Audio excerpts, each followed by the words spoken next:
Welcome back, ladies and gentlemen, to the Halo lore series. It has been a long time coming. You'll have to excuse my absence. I was having to work full-time and attend college full-time. Unfortunately, the things we love doing do not always pay the most. But without further ado, we are back into the Halo lore series. Preston Jeremiah Cole. They told me to fight, and that's what I've done.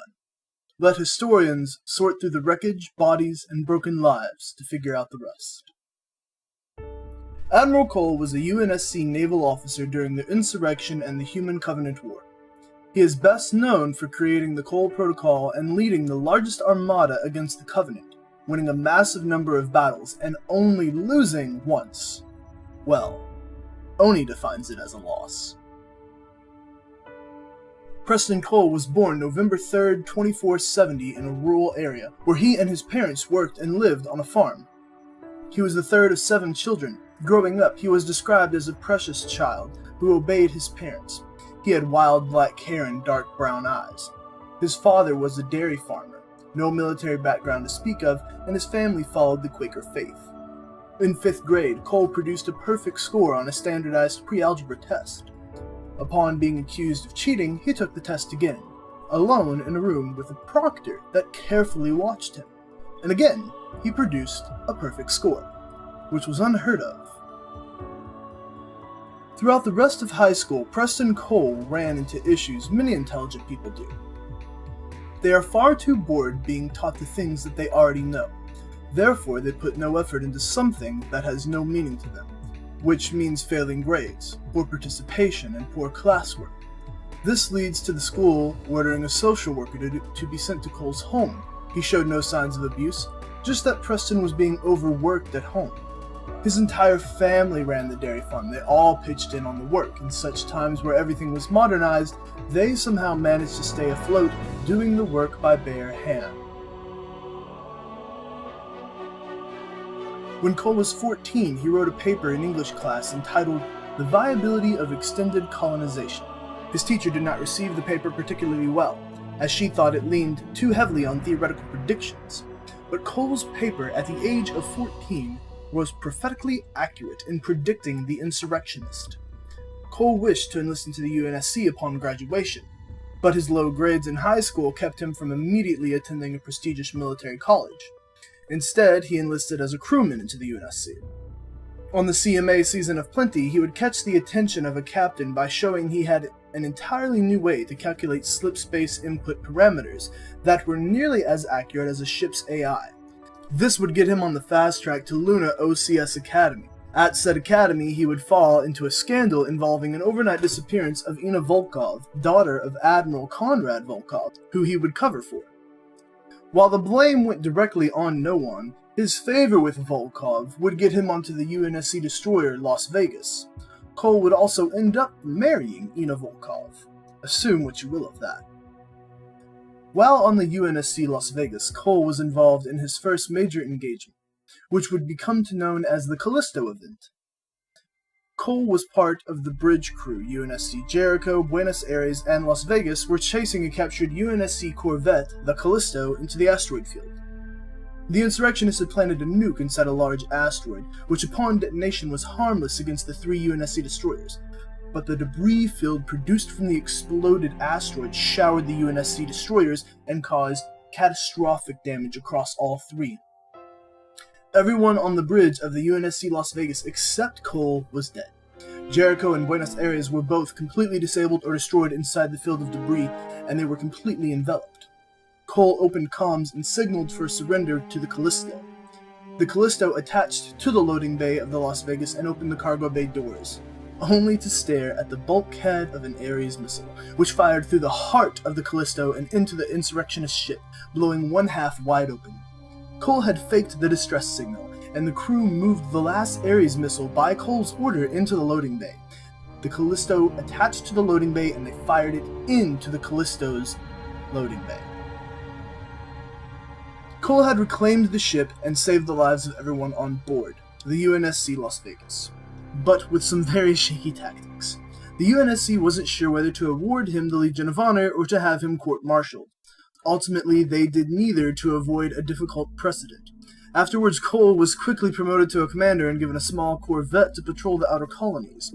After a dozen successful engagements or so, he was promoted to a captain and received the honor of commanding the first UNSC destroyer-class vessel with an armed magnetic accelerator cannon or MAC gun, the UNSC Gorgon. Cole led the vessel in numerous engagements, most notably in 3 engagements against the captured UNSC frigate, the Bellefonds, known as the insurrectionist ship Bellicose. Cole would fight the Bellicose 3 times, and each would be a draw. After the second engagement, Cole took a long-term leave on an outer colony planet. His marriage to Ina Volkov had ended a few years ago from that point on, due to his long periods in space, and Cole was certainly finding fancy in a bartender on the planet he was taking leave at. He took the leave to this planet over and over and over each chance he had, of course for the woman who he was fancying at the time. She had her doctorate in nuclear physics. This woman was Lyrene Castell, a high-ranking insurrectionist, captain of the Bella Cruz, and Preston Cole's second wife. Cole, of course, was not aware of this during the time that he was talking to her, and he was not aware of the double life that she led until Oni made it apparent.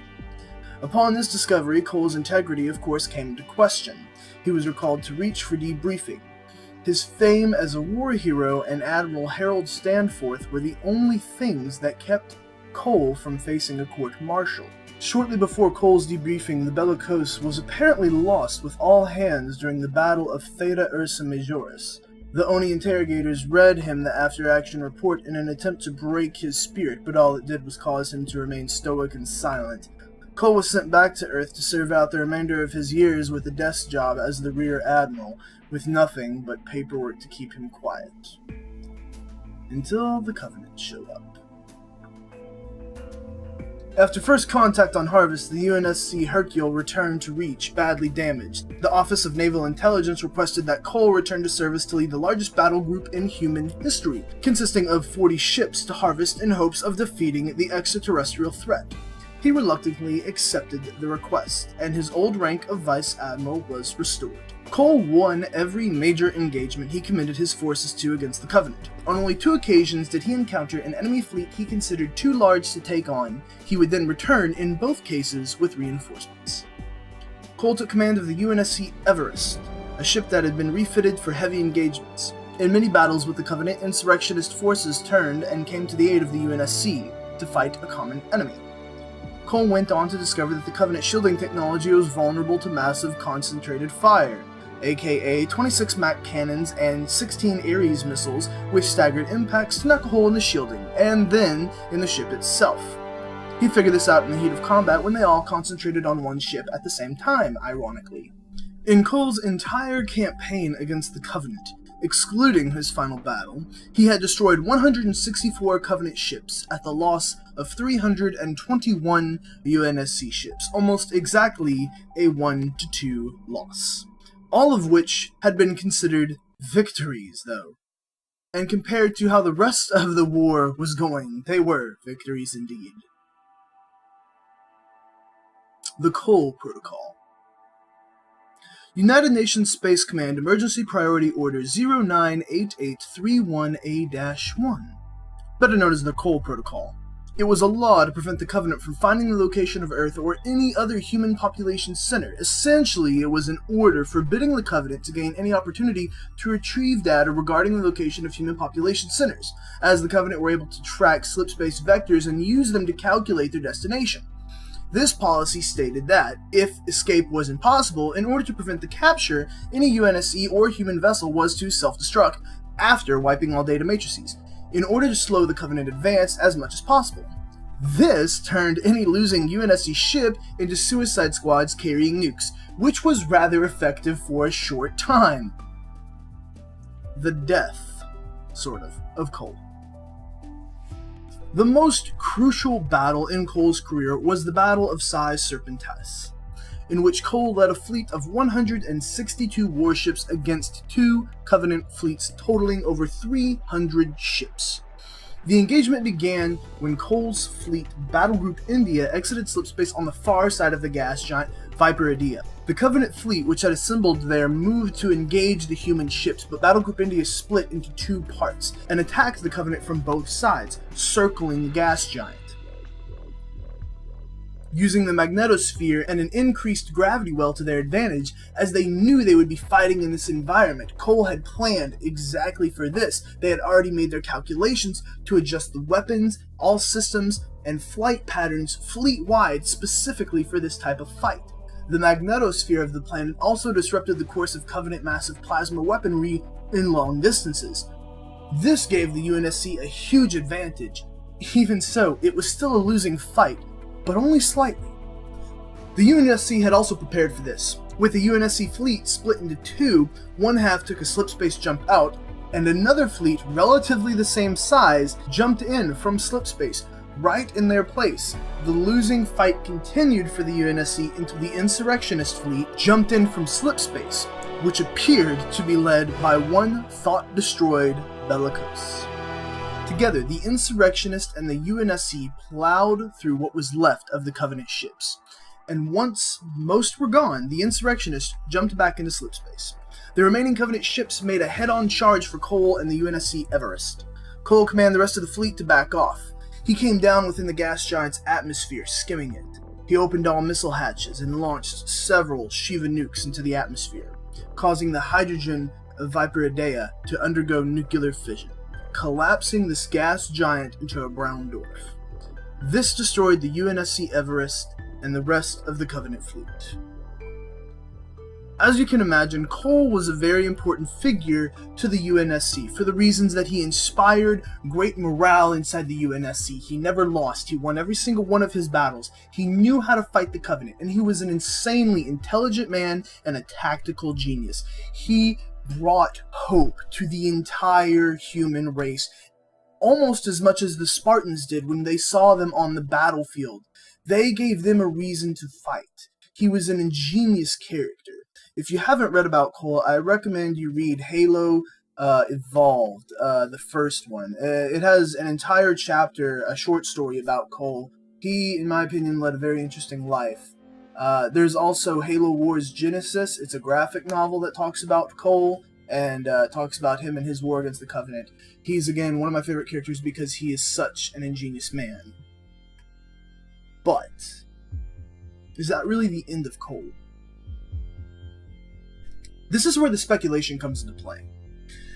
Before the battle, Cole had an old UNSC cruiser rigged capable of slipspace travel, and long-range sensors can pick up what appears to be the possibility of a second ship next to Cole's before the final moments of the detonation of the Shiva nukes. And the appearance of the bellicose. Wasn't the bellicose destroyed along with Cole's lover long ago in that battle on the planet, sucked into the gas giant?